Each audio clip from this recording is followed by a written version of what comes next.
El Imperio Romano se estaba desintegrando.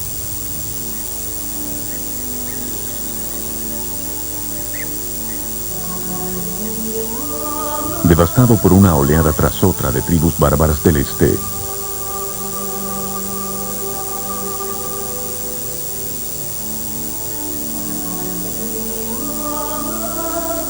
Roma, la antigua capital, moría lentamente.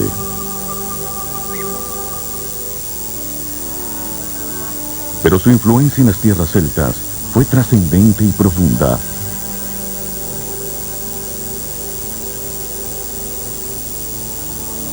Las Galias habían sido conquistadas y su pueblo había sido romanizado progresivamente. Los celtas habían adoptado el lenguaje de sus conquistadores, su estilo de vida, su arte y sus religiones.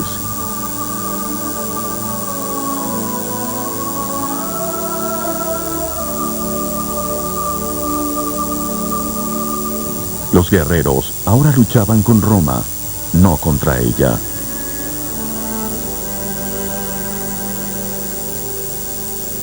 Pero una parte de las Galias mantuvo una especie de independencia celta. La península de Britania. Aquí sobrevivieron elementos del carácter celta original de la Europa continental y han sobrevivido hasta nuestros días, mostrando la increíble tenacidad de un pueblo decidido a transitar su propio camino.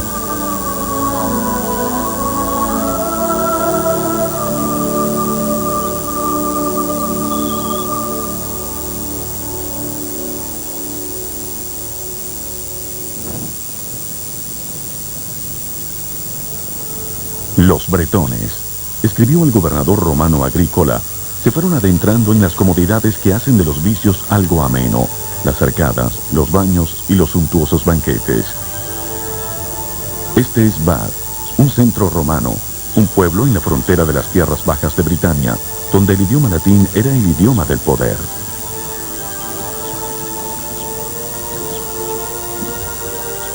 La zona de las tierras bajas era la región de las villas, las casas de campo como Fishburne.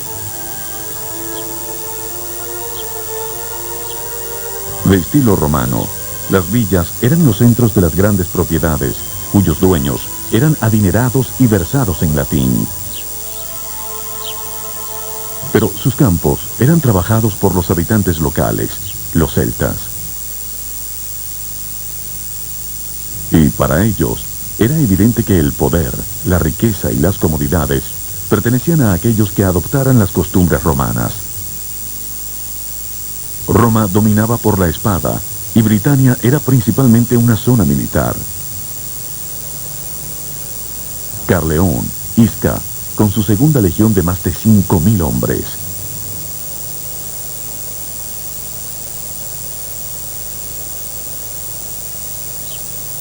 Estos eran sus fuertes. Ninguno de los soldados pertenecía a la población local. Bajo el mandato romano, eso estaba prohibido. Eran extranjeros, probablemente germanos, que se convertían en huéspedes mal recibidos. En cualquier lugar de las zonas altas de Britania, las comunidades celtas seguían viviendo en sus fuertes situados en las colinas.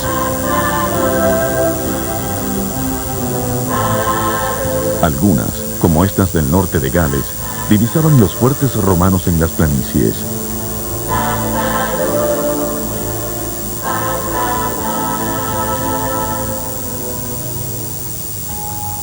Este es Caernarvon, el Segontium de los romanos. Desde aquí, un héroe celta se alzó contra la propia Roma y se declaró a sí mismo emperador.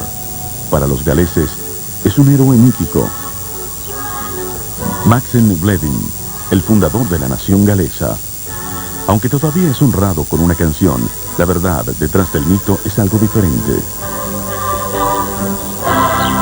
He was a Spanish soldier who was sent to fight the Irish and Picts in Britain in the 80s of the 4th century. His success went to his head, and before long he went with his soldiers back to the continent to slay the Roman Emperor, Gratianus, and to declare himself emperor. And there he was for 5 years until he lost his own head. So, not a romantic figure at all, but one typical of the period. Y ese periodo fue marcado por la inestabilidad y las guerras. Las tierras altas de Britania no habían sido romanizadas.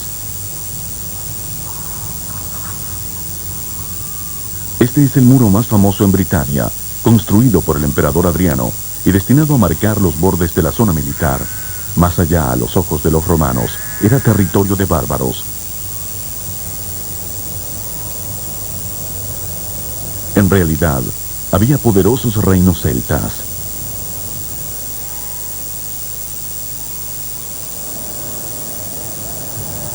Carlisle era el centro de uno de ellos, Rheged, desde donde continuaba el muro hasta el suroeste de Escocia. Otros también lo usaron como su centro. Dominando el valle de Clyde, se encontraba otra capital, Dumbarton, y el aparentemente impenetrable centro de East Strathclyde, Strathclyde.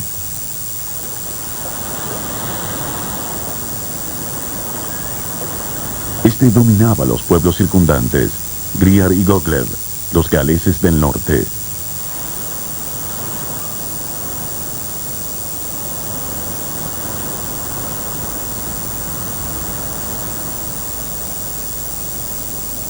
Y luego estaba Dinayden, Edimburgo, la capital del poderoso Gododin. Estos eran los reinos del norte de lengua galesa, cuya historia es ignorada por los ingleses y celtas anglófilos, quienes en sus propias imágenes idolatraban a Roma y al imperio. Más allá del muro de Adriano, otro muro había sido construido por Antonino, el cual marcaba el límite total de la civilización. Para la mayoría, este es poco conocido, pues no tiene el romanticismo de la construcción de Adriano. Pero más allá de este, se encontraba la tierra intacta de los pictos, uno de los pueblos más misteriosos de Europa. Sabemos que este era su reino, que ellos quizás hablaban una lengua similar al galés antiguo, pero aún su nombre es un misterio.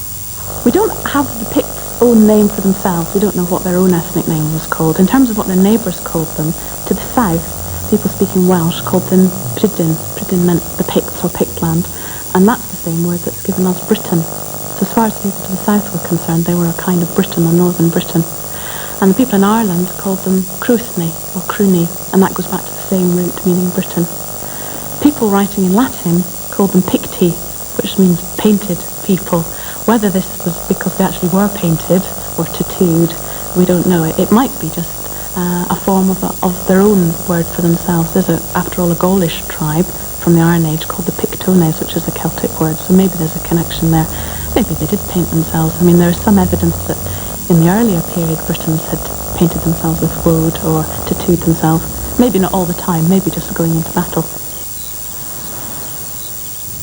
La batalla era algo que los pictos llegaron a conocer muy bien. Muchos de sus vestigios son pinturas de guerra.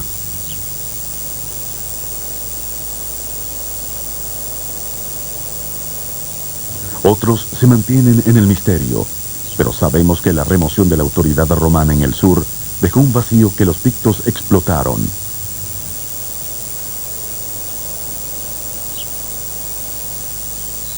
Pero el norte de Britania tenía aún otro reino. Este se extendía más allá de la influencia de Roma, pero no más allá de la influencia de Irlanda.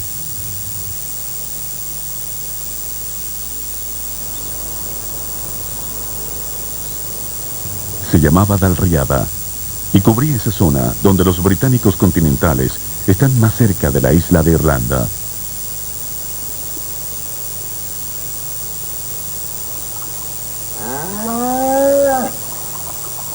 Extendiéndose por la estrecha división entre los dos, formaba una unidad natural con los irlandeses del norte. Inicialmente pequeños, sus pueblos tuvieron una profunda influencia en la historia de Escocia y Britania.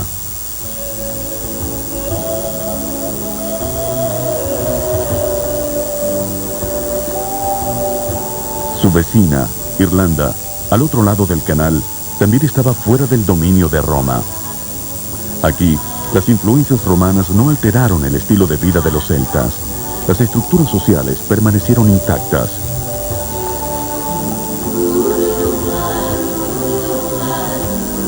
Los reyes de las tierras altas tenían aquí la capital real de sus reinos, la colina sagrada de Tara.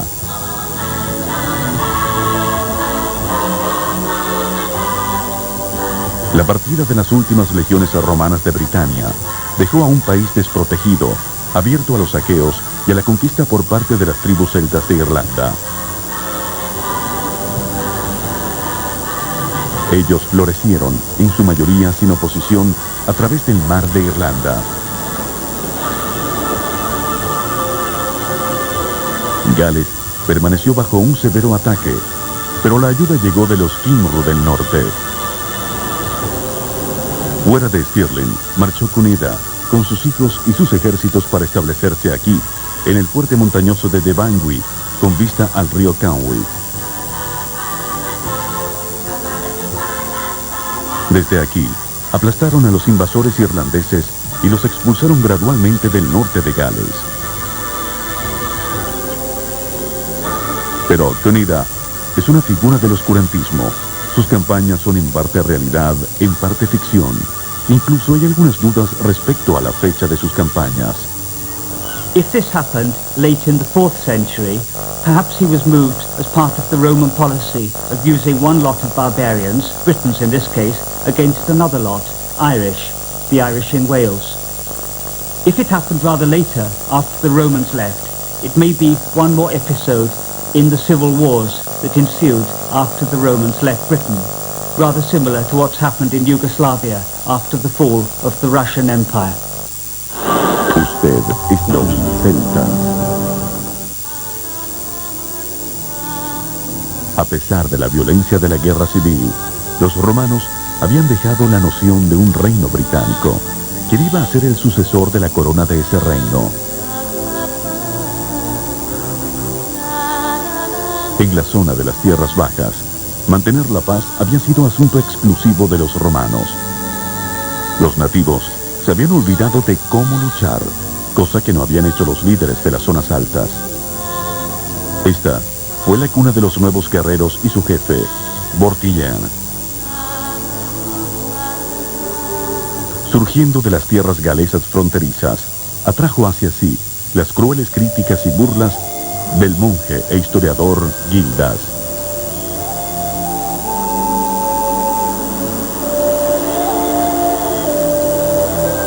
Tum omnes conciliari, una cum superbo tyranno caecanto, ad inveniantes tali presidium, immo excidium patriae, ut ferocissime, illi nefandi nominis Saxones. Al principio, pareció no haber peligro cuando 3 navíos sajones cruzaron el mar del norte para dirigirse a las costas de Kent. The problem which Vortigern faced was that the old Roman province of Britain was, after the Romans had left, unable to resist and repulse the attacks, particularly of the Picts from the north. They appealed twice to the Romans, according to Gildas, and they were helped on both occasions. But the third time they appealed to the Romans for help, they were refused that help.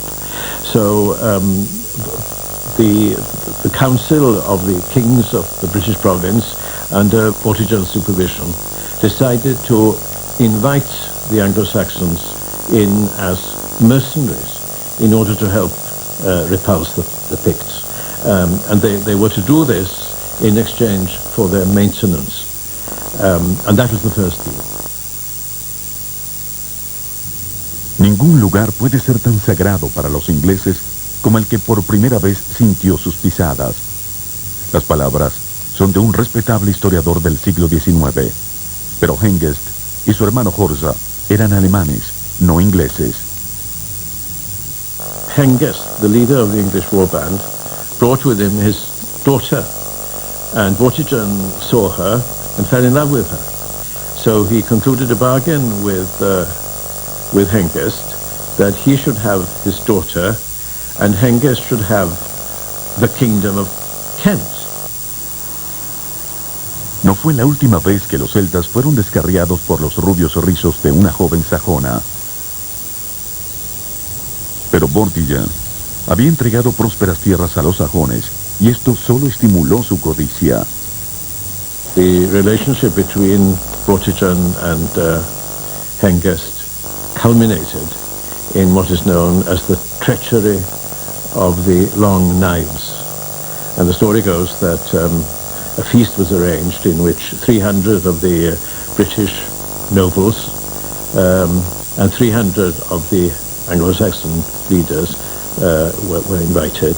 And at a prearranged signal by Hengest, the Anglo-Saxons drew their daggers and stabbed their opposite numbers. After that incident, the Anglo-Saxons finally turned upon their British hosts and they gradually occupied most of the island. That was the end point of the story. La historia, como muchas de aquel periodo, podría ser un mito, aunque también podría ser cierta. Ahora, los sajones heredarían la tierra.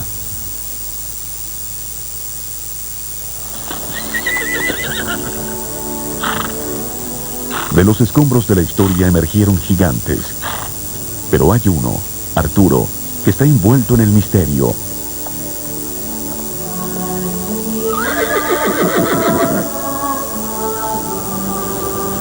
Aún así, su nombre aparece por doquier. En Edimburgo se encuentra la silla de Arturo.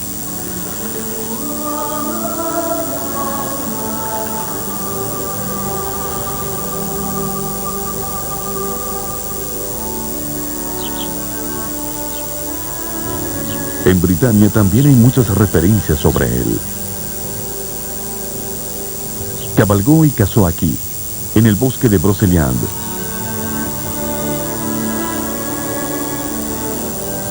Y en este mismo bosque todavía se encuentra un mágico roble, el roble de Merlín.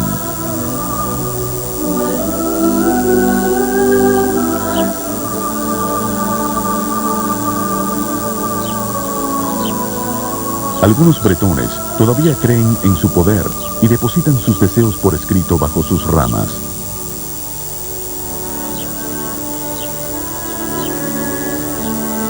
Los habitantes de Cornouailles reclaman a Arturo para sí. Su asentamiento, situado en un promontorio, era el fuerte de Tintagel. Recientemente se descubrió esta roca cerca del lugar, y sobre ella un grabado con el nombre de Arturo.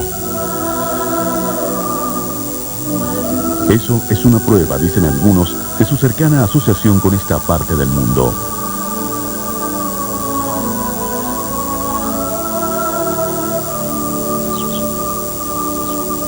A él también se le asocia con Glastonbury, el mítico Avalon. Pero el oscurantismo fue precisamente una época oscura, y de la historia de Arturo no hay una referencia contemporánea.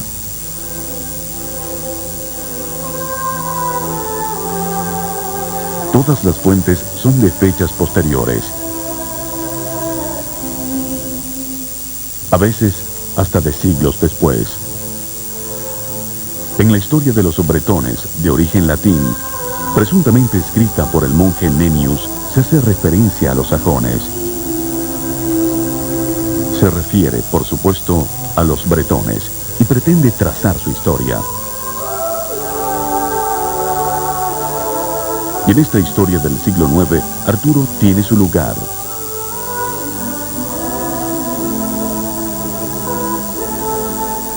El libro negro de Carmarthen contiene algunos de los poemas, mitos y leyendas más antiguos en idioma galés. La aparición de Arturo aquí pertenece precisamente a ese mundo mítico.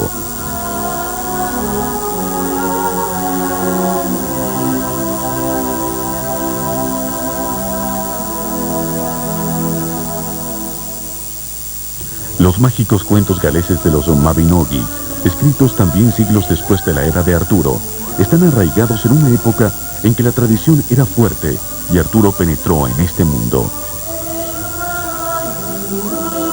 Now, the earliest Arthurian tale we have is Culhwch ag Olwen, and this is a tale about Culhwch. His stepmother places a curse on him that he shall marry no one save Olwen, the daughter of Ysbyddaden, chief giant. But with the help of Arthur and his men, then Culhwch gets his girl. We don't really know if Arthur was a historical character. Had he lived, then he probably lived around the year 500 and would perhaps have fought against the English. Now, what's interesting in Culhwch ag Olwen, there's no mention of realistic enemies at all.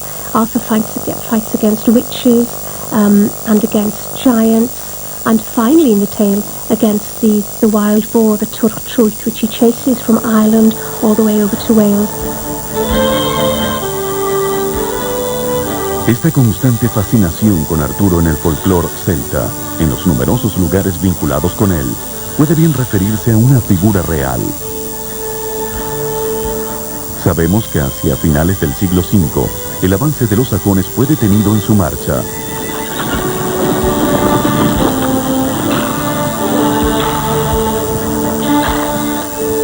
El historiador Gildas asentó una victoria británica en un lugar llamado la Colina Badon.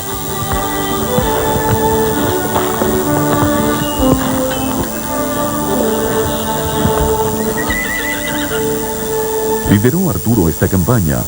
Probablemente sí. Quizás él fue el líder de la caballería que luchó a lo largo y ancho del reino. Ciertamente, en la primera mitad del siglo VI, los sajones fueron frenados. La balanza parecía estar a favor de los británicos. En Cambridgeshire hay evidencia directa de la resistencia. Un banco y una zanja de 11 kilómetros de longitud, llamado el Dique del Diablo, que separó a los sajones de los británicos.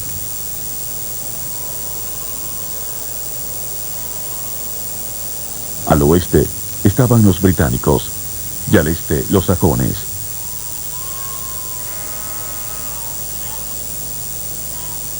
Aquí han sido descubiertos restos de los sajones. Este personaje en particular falleció en batalla. Los arqueólogos creen que fue un caudillo. La data de la muerte es de alrededor del 550 después de Cristo, el mismo periodo del triunfo de los británicos. Es de 1,80 m de estatura, fuerte, robusto y aún en la muerte de aspecto belicoso.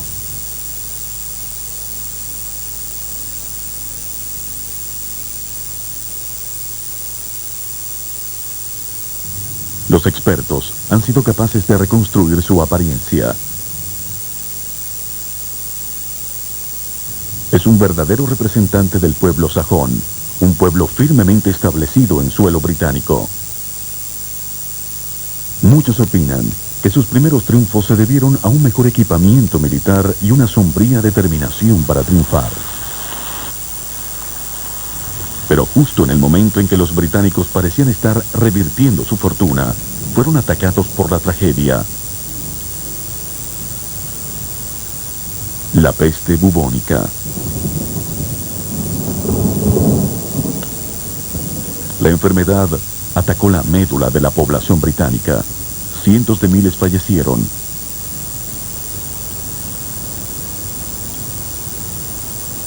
La epidemia era extrañamente más virulenta entre los británicos que entre los sajones, quienes en comparación sufrieron menos. La peste emanó del Mediterráneo y los celtas habían mantenido fuertes lazos comerciales y culturales con esa zona.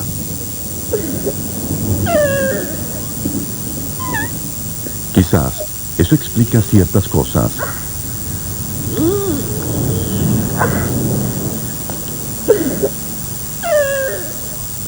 Pero cualquiera que fuera la causa, el resultado fue desastroso. Ustedes son los celtas.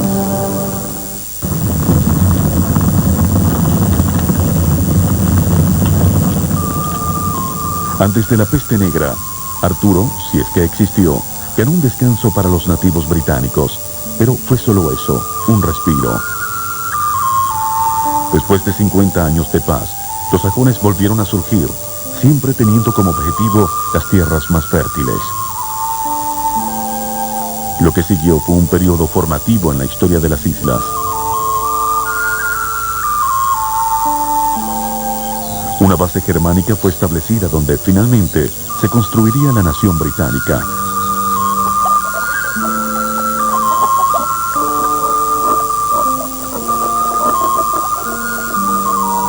Los sajones vivían en sus villas, cercanas a las británicas ya existentes.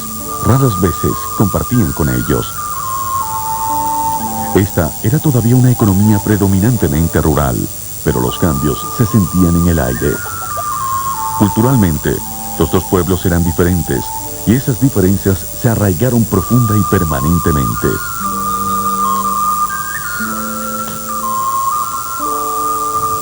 Desde el comienzo, el idioma celta, el galés y el nuevo idioma, el inglés, se dividieron, y la lengua nativa fue la que más sufrió.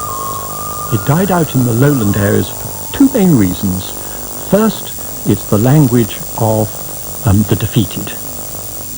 The people who lack prestige, who lack political power. The second reason is because English becomes a mark of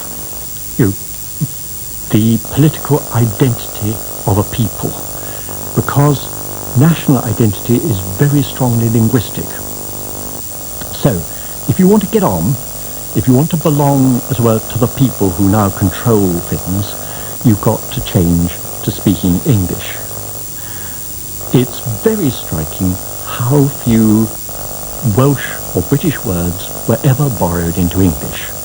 Because there must have been centuries, indeed, I mean, if you take it right down to the modern period, millennia in which there are bilingual people, there's a frontier where there's mixture between Welsh speakers and English speakers. But the number of loan words into English is only around about 10, which is an amazingly small number. And that is usually explained because the political dominant group who regard themselves as English because they speak English, they're not going to use Welsh words because it will mark them out as belonging to the defeated.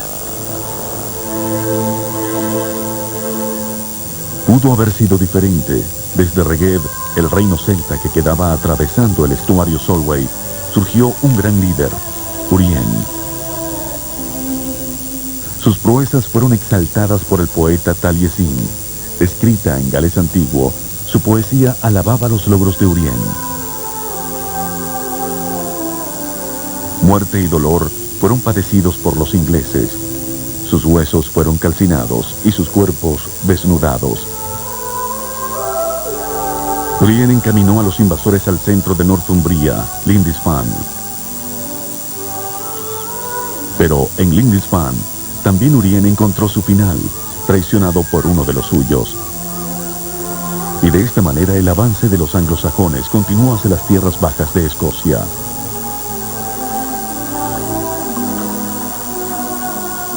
Si Urien hubiese sobrevivido, quién sabe qué tan diferente hubiese sido Gran Bretaña hoy. ¿Dónde se encontraría ahora el límite de los ingleses? Urien, al igual que Arturo, puso un freno al avance, aunque no logró detenerlo. Las tierras bajas de Escocia pasaron a formar parte de la órbita expansiva de los ingleses. La resistencia vino entonces de Edimburgo, centro del reino de los Gododin. Los líderes de las tribus celtas se reunían aquí, unos 300 de ellos, desde el norte de Inglaterra y de Gales.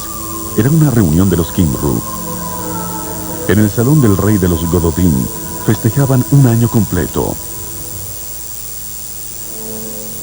Los bardos cantaban sobre los antiguos actos heroicos, sobre las victorias, elevando los espíritus para un último ataque que les permitiera expulsar a los arrogantes usurpadores.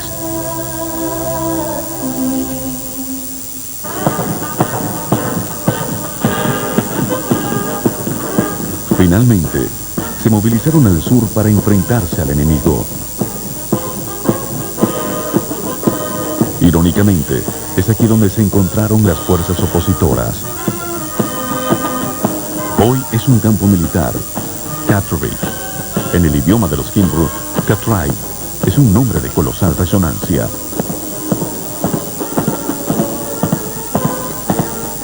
La batalla fue una masacre. Sobrepasados en número, los británicos fracasaron y los huesos de sus héroes fueron roídos por las aves de rapiña. El bardo Aneurin fue el único sobreviviente. Su poema épico describe las escenas, el festín, la valentía, el arrojo y la derrota de los 300 que marcharon a Catray. Taliesin y Aneurin escribieron la más antigua literatura de Europa. Esta literatura fue escrita en galés por bardos escoceses acerca de acontecimientos en Inglaterra, pero eso fue antes de que las naciones existieran como tal.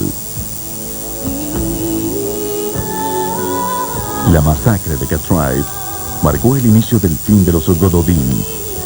Su capital, la futura capital de Escocia, fue despojada de sus elementos celtas, lo cual tuvo un profundo efecto en el futuro de la nación.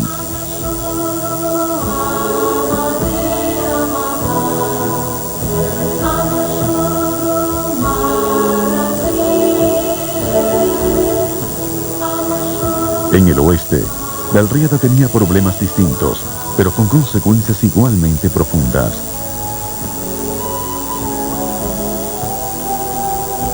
Los pueblos de Irlanda se estaban estableciendo aquí.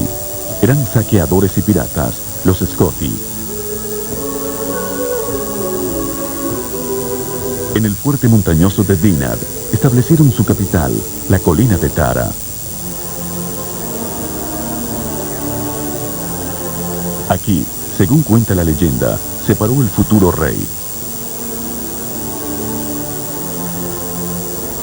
Desde aquí fue ungido. Siendo un pueblo enérgico, crearon un nuevo idioma, la rama Q de la familia céltica, el gaélico. Finalmente, bajo el mandato de Kenneth MacAlpin y sus descendientes, los galos de Dalriada y los pictos del norte se unieron. Una nueva nación estaba emergiendo. Su capital, Edimburgo, era el centro del antiguo reino galés de Gododin. Aquí se encuentran los símbolos exteriores de una nación, el cetro y la corona. También se encuentra aquí una piedra sagrada, la piedra del destino, la piedra sobre la cual los reyes toman posesión. Si robaban esta piedra, el rey no podía ser juramentado. Pero nadie tenía en mente hacer eso todavía. Este era el embrión de una nación, forjado de galos, pictos, Kmru y ahora ingleses. Hacia el sur, los avances de los sajones continuaron imbatibles. Los nativos británicos fueron subyugados y lentamente sacados de circulación. Algunos se trasladaron al sur, a Cornish y Britania. Otros hacia el oeste, para unirse a sus compañeros Kmru en la tierra que sería conocida como Gales. Y para dividir a ambos pueblos, este dique fue construido por Offa, el primero en proclamarse a sí mismo rey de Inglaterra.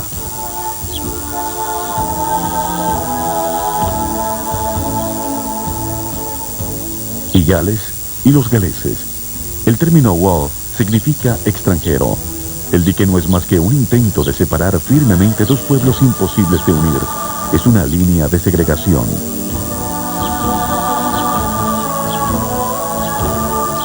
Los galeses eran ahora extranjeros en su propia tierra.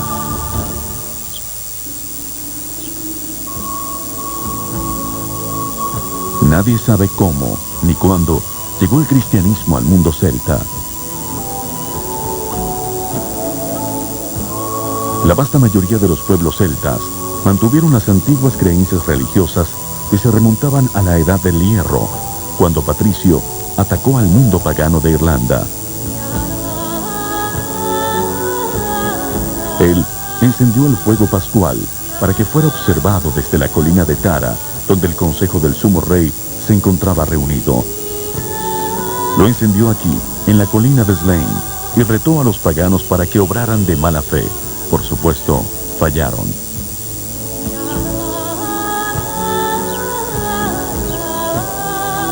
Cuando Patricio falleció a la edad de 120 años, el cristianismo se había arraigado.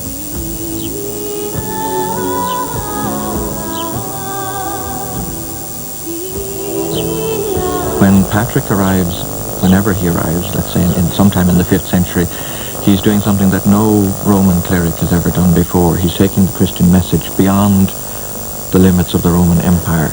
And that's what makes Patrick unique. Irrespective of whether you regard Patrick as being the person who brought Christianity or not, that doesn't matter. He has such a strong tradition in Ireland that's established anyway. But the fact that he brought Christianity to a people that had never known it before and that had never been part of the Roman Empire is in itself something quite unique.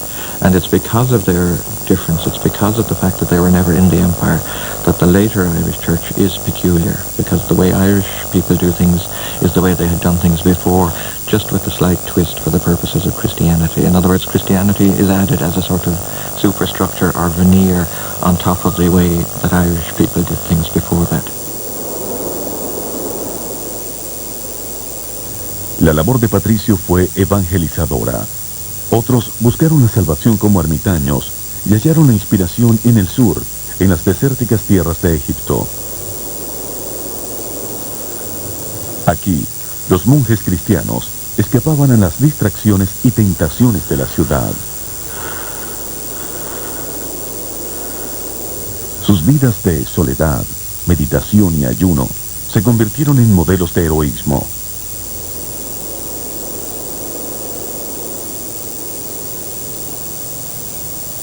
Muchos se unieron para formar monasterios. Monasterios en los que los monjes abandonaban todo para buscar a Dios.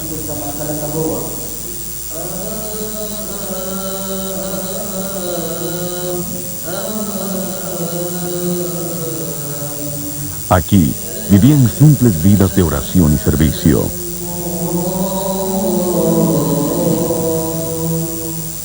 Los santos celtas siguieron su ejemplo y el mar se convirtió en un sustituto adecuado del inhóspito desierto.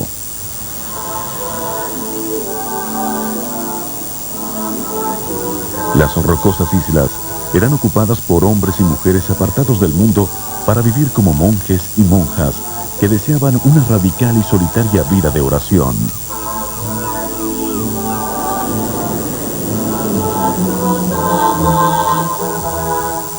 Otros se establecieron en la costa. La soledad y la lejanía era lo que los distinguía. Alrededor de sus vidas crecía inevitablemente la leyenda, una hendidura en una roca abierta por Dios. Un milagro que le dio a San Goban un refugio seguro de los piratas de alta mar.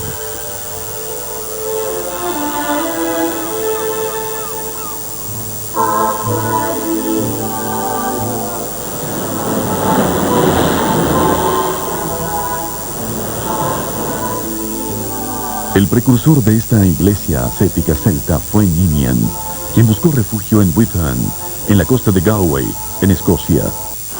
Usted está viendo Los Celtas. Nacido en una familia de padres nobles, abandonó toda su vida para convertirse en un monje ermitaño. Los peregrinos todavía vienen aquí a orar y depositar sus ofrendas.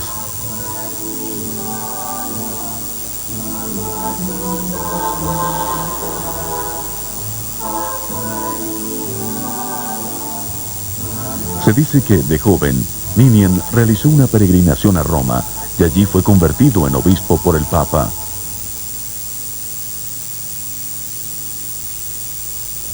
Su fama se extendió y en poco tiempo estableció un monasterio y una escuela que el propio Patricio quizás visitó.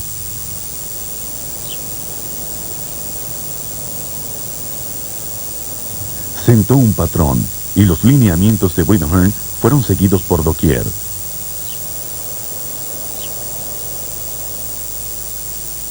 En Gales, St. adquirió prominencia. Su centro, en Llanwydmeyer, en el valle de Glamorgan, se convirtió en una verdadera universidad. Aquí se formaron grandes líderes que en su momento emularon a su maestro.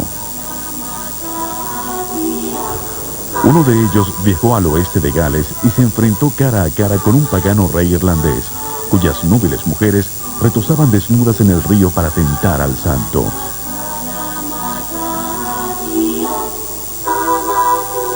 La tentación de la carne no surtió efecto. El rey pagano desapareció y el santo estableció su centro, que todavía existe. Su nombre es San David.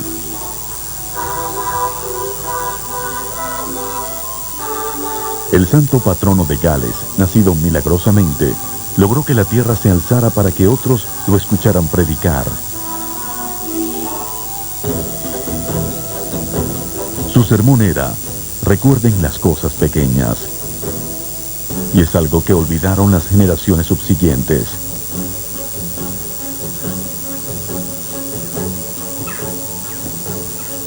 San David es ahora una remota catedral en la costa occidental, y la ciudad es la más pequeña de Gran Bretaña. Pero no siempre fue así.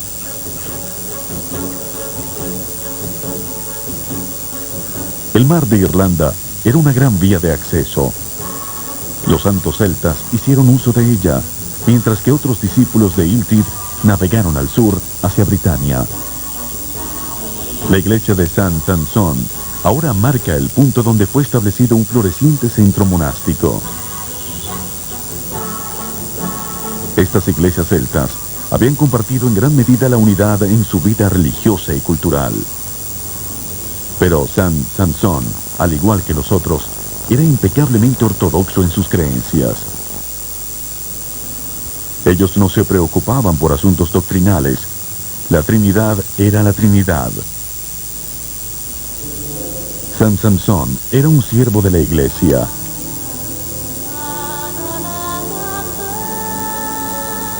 Pero en el continente, esa iglesia había caído en un verdadero oscurantismo. La iglesia celta estaba viva y vibrante. Los centros de aprendizaje se convirtieron en lugares comunes. Una élite estudiada acudió aquí, derrochando energías que daban frutos en todas las ramas de la vida religiosa y secular.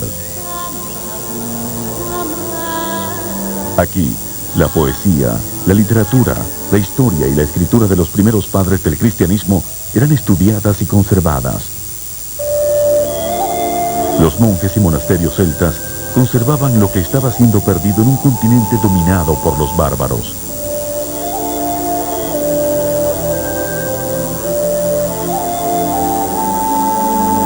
Ellos estudiaron y copiaron. Las ricas y elaboradas ilustraciones de manuscritos, como el libro de Kells, representaban un marcado contraste con las vidas simples y austeras de los monjes que los escribieron. Puede que hayan sido ortodoxos, pero habían desarrollado su propia idiosincrasia. En torno al cálculo de la más grandiosa de las celebraciones cristianas, la Pascua, Roma e Irlanda tuvieron sus diferencias. Rome, generally speaking, went nuclear when it heard about the Irish way of doing things. That's to say, we know that from very early days, that's to say in terms of Columbanus, he was accused already by about 600 by Frankish bishops of being heretical. He was called to a synod. He was told to come and explain himself. He realized that they were ganging up on him, so to speak. So he beat them to the punch. He took a sort of preemptive strike against them and went directly to Rome.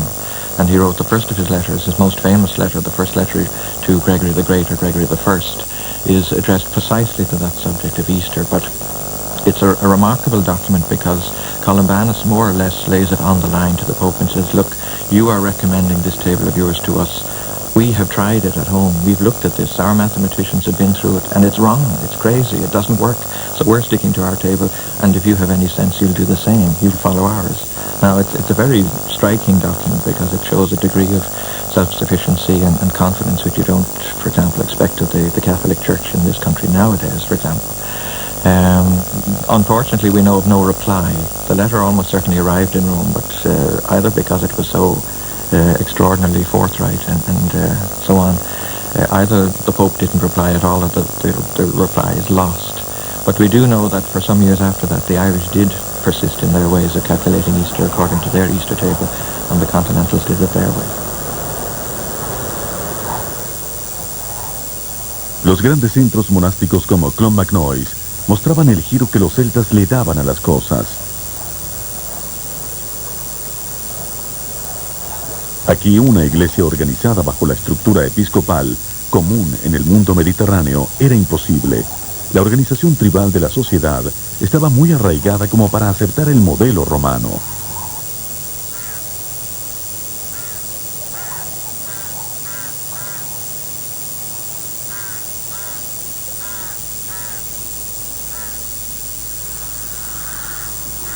La vida monástica era concebida como parte del recorrido o peregrinación de penitencia por Cristo. El aislamiento y la austeridad eran la esencia.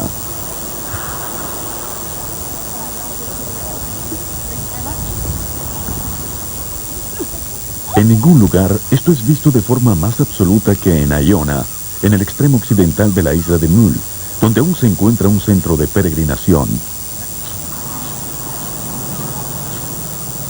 Fue establecido por San Columba, el pichón de la iglesia, quien pidió que los monjes vivieran solo para Dios, oraran constantemente, sin lujos, comieran solo cuando estuvieran hambrientos y durmieran solo cuando estuvieran cansados. Columba, un irlandés por nacimiento, convirtió a los Scotti de Dalriada y abrió el camino para la conversión de los pictos. De Iona también surgió un grupo de monjes encargados de convertir a los ingleses de Northumbria.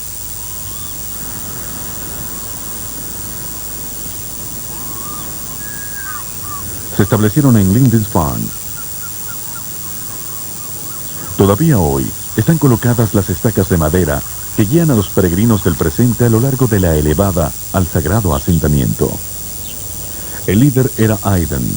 Antes otros habían ido desde Iona y habían fracasado, describiendo a los ingleses como un pueblo obstinado y bárbaro, pero Aidan tuvo éxito.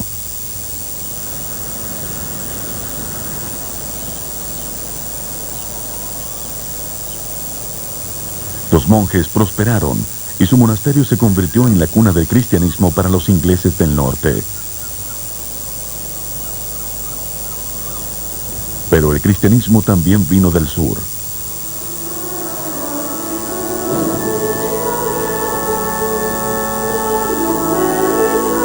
Los monjes estaban bajo las órdenes de un santo romano. El Papa Gregorio fue apodado el Grande, pues también obró milagros.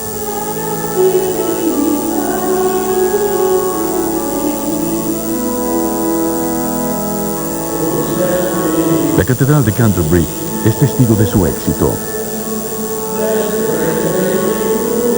Gregorio planeó una ardua campaña para convertir a los ingleses.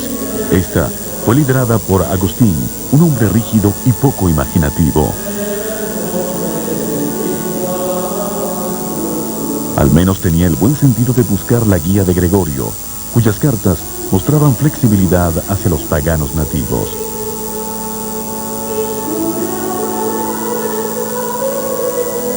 Agustín escuchó, enseñó y convirtió a miles de ingleses.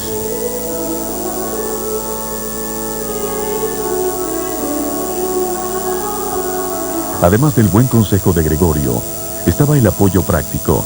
Los clérigos, los estudiosos, los cantantes e incluso el director del coro del Papa fueron enviados para hacer de esta una verdadera iglesia romana. Un choque con la díscola iglesia celta del oeste fue inevitable. La iglesia romana se acercó inexorablemente a los poderosos ingleses. Las ruinas de la abadía de Whitby marcan las ruinas de la iglesia celta. Esta abadía fue construida después del sínodo que se concentró aquí en el año 664, un sínodo que aceptó el calendario romano y una estructura romana centralizada.